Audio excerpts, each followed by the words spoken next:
You have just finished your term as a ruler of the world. Perhaps you were a billionaire with a private island, or a general holding the keys to a nuclear silo.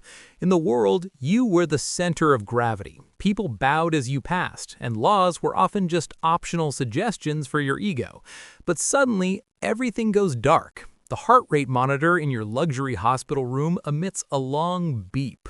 Congratulations, you have just experienced the collapse, the total destruction of your worldly reality. Now, your logic begins to ask, what next? Historically, humans from ancient Egypt to Greece shared the same protocol for this moment. They realized that a ruler who acted arbitrarily in life needed checks and balances in the afterlife. Mythology created a court system that knows no bribes, no expensive lawyers, and cares nothing for your social media following. Welcome back to ARC Power Play in the segment The Collapse and Hidden Hand. In this 14th episode, we will take a tour of the final audit system for the sovereign. We will dissect 5 ancient entities or protocols tasked with ensuring that the hidden hand of justice remains active even when all your power has turned to ash. Prepare your pocket change. Let's break them down one by one. Styx, the boundary protocol and administrative fees. Let's begin your journey at the edge of a black river smelling of sulfur, the river Styx. Here, your logic of power begins to be shattered by the most trivial thing, loose change. You have just arrived at the harbor of death, and there stands an old man named Charon holding a boat oar. Your POV now. You reach into the pocket of your custom suit that cost thousands of dollars, but it is empty. In the world of mythology, if you don't have a silver coin, obol, in your mouth or over your eyes, Charon will not ferry you across. You'll be told to wait on the riverbank for 100 years. Imagine a ruler who could usually charter a private jet, now stuck in ferry administration just because of a single coin. Styx is the boundary of sovereignty protocol. Here, the system tells you that your passport is no longer valid. The river Styx is an oath that cannot be broken even by the gods. If you often gave false promises in life, at Styx, every word of yours has actual weight. This is the first filter ensuring your ego begins to shrink before facing greater judges. In Styx, you are no longer a sovereign. You are just cargo waiting for your turn to be ferried.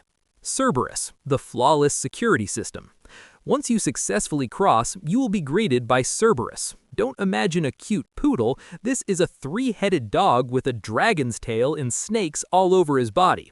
The logic is simple. Cerberus is a multi-layer security system. The first head watches your past, the second head watches your intentions, and the third head ensures no one can escape the system.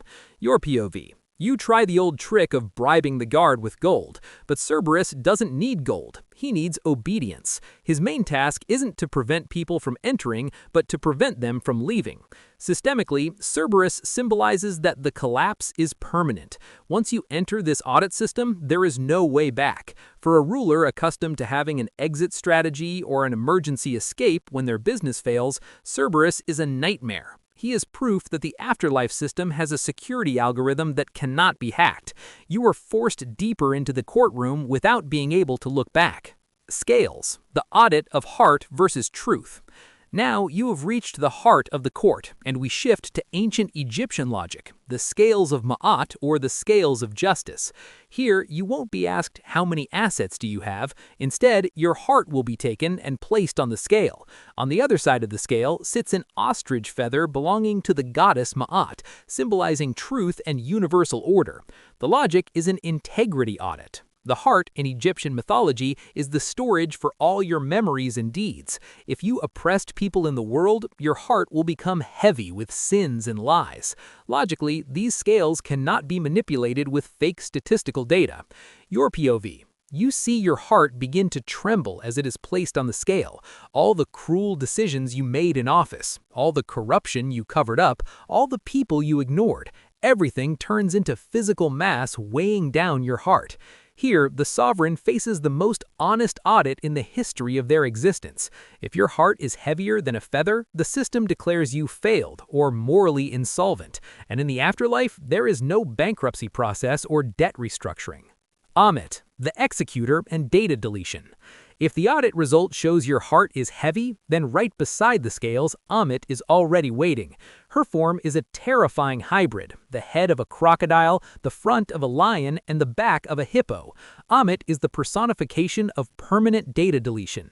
In power play logic, Ammit is the delete button. Once your heart is declared heavier than the feather of truth, Ammit will consume it.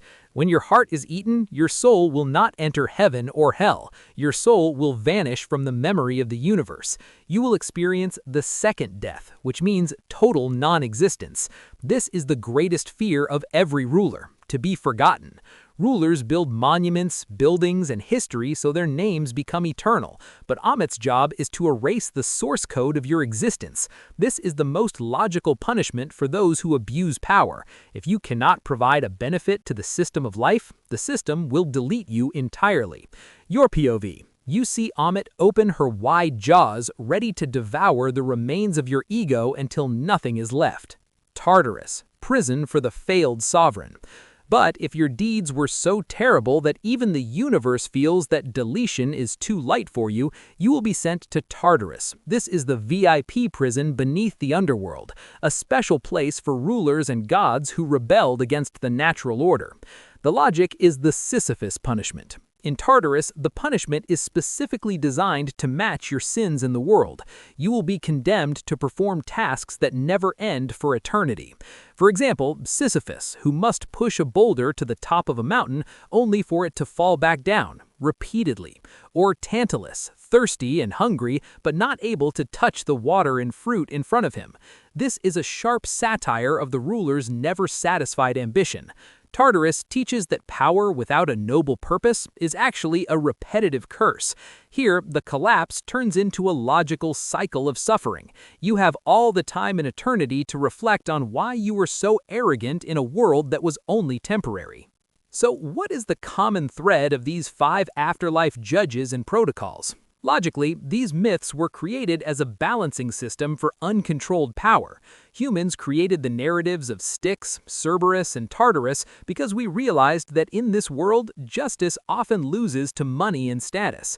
These myths function as the hidden hand that guards the morality of the ruler.